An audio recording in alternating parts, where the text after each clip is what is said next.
Hey everyone, CWD Music Reviews here. I'm CWD, and this is actually going to be a sort of a roundup of albums from this past February that I dug a lot. Pretty much my top 5 albums of February 2016. February's over. March, in terms of music, is going to start tomorrow. I'm ready. I'm excited. But before I get into all that, I got a big announcement. Let's see if I can. Yeah, it's here. It finally came! Yay! I'm gonna close it. I'm not using it. But yeah, finally got my camera. It's plugged in since I'm too lazy to put in the battery yet. But yeah, it's here. I got it. It's already on its tripod. I'm probably gonna try to start shooting the next review on this thing this weekend.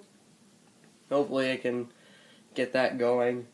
Get these reviews edited on my computer, upload shit on my computer instead of just my iPad where I'm like limited. I can finally try putting like links in description boxes now, and that's gonna be pretty cool.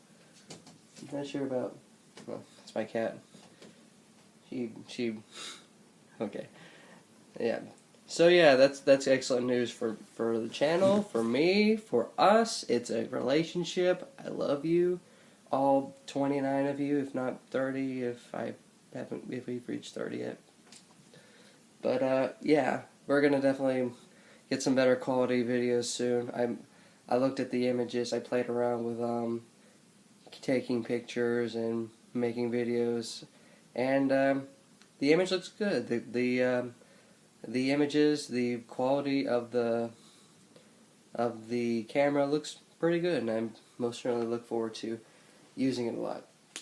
So anyway, enough of all that. Here are the top 5 albums, my top 5 albums of February 2016. Like with the previous video, I'm not going to edit this video. I'm just going to put it in as is, and y'all can hate me for my stuttering ass if you want to.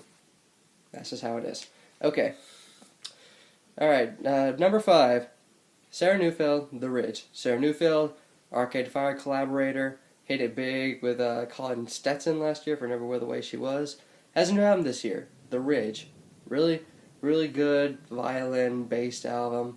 I certainly enjoy it quite a bit. It's not as good as Never Were the Way She Was, but still, it's a good album. Check it out if you're already into Sarah Neufeld's solo work or her work with Arcade Fire, or if you really like Never the Way She Was. It's not dark or creepy as that album is, but it's like more cavernous and maybe a little more adventurous in terms of sound. The compositions are really good. She still got it with violin playing, so check it out. Number 4, Lucinda Williams, The Ghost of Highway 20. Lucinda Williams adds on to her relatively expansive discography from decades and decades with a new album called The Ghost of Highway 20. She pretty much drops a double album. It's about 90 minutes long. Maybe like a few maybe like 2 or 3 duds, but that's really it. But for a 14-track album, so yeah, do check that out if you're into country music, blues rock, folk rock, roots rock, Americana music. It's definitely 90 minutes that does not really get grating or tiresome at all, at least for me. Number 3, Kanye West, The Life of Pablo. Kanye West, rapper, producer, finally drops his follow-up to Yeezus, an album that I just like a lot, but not really just outright love for its brevity and its how undercooked it is. But this one's not as brief. It's a bit more developed. I certainly enjoy Kanye giving us this purposely incohesive sound, both lyrically, vocally, and instrumentally, for the purpose of displaying this realization that I guess, the way I'm interpreting it anyway, the realization that he is now his own worst enemy. He's slayed poverty, he's slain relationship problems, he's slain trying to get into the rap game, he's slain all of that, pretty much all of that, and now the only thing standing in his way is himself, and I think he's trying to interpret that idea. I understand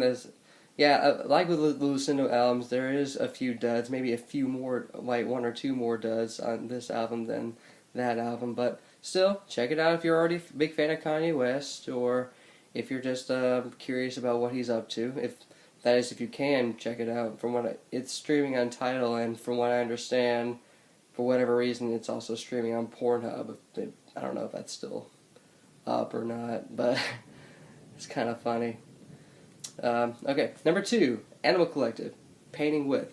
Animal Collective are back with their first album in 4 years, Painting With. They've done away with reverb. They've done away with overly long intros and outros. They've done away with like excessive repetition, and now they're doing something more straightforward, simple, not as eccentric, but still maintaining its eccentricity, and in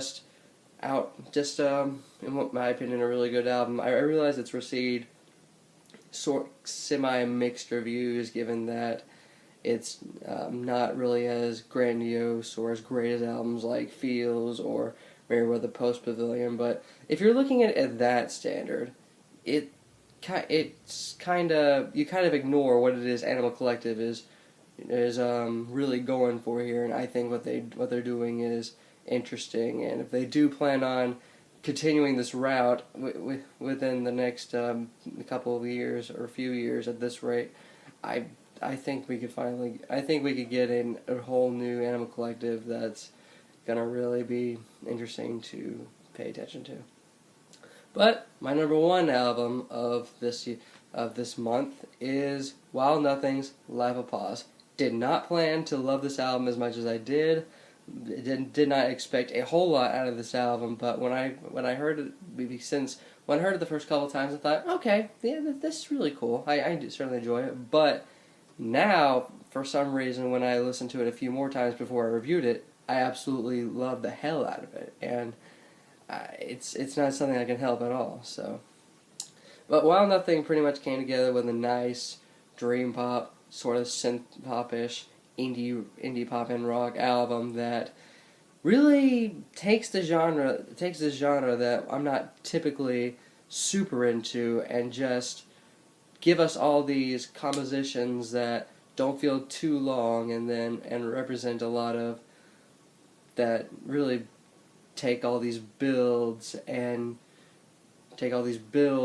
compositions and these ideas, and makes them seem like better and more engaging than your average dream pop. There's plenty of variety on this album. Maybe there's only like one song that I think is just relatively okay in comparison to the other great tracks on this album. I still think that track, TV Queen, is really good, but really good album from what I can understand, and I hope they still plan on playing at Shaky Knees in Atlanta this year, because I definitely will try to catch their set. But yeah, those are my top 5 albums of this month so far. February was pretty good, not as good as January, but still pretty good. Yeah, that's pretty much it. If you've given any of these albums a listen, what did you think of them?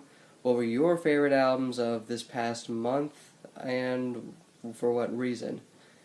CWD Music Reviews here, signing off.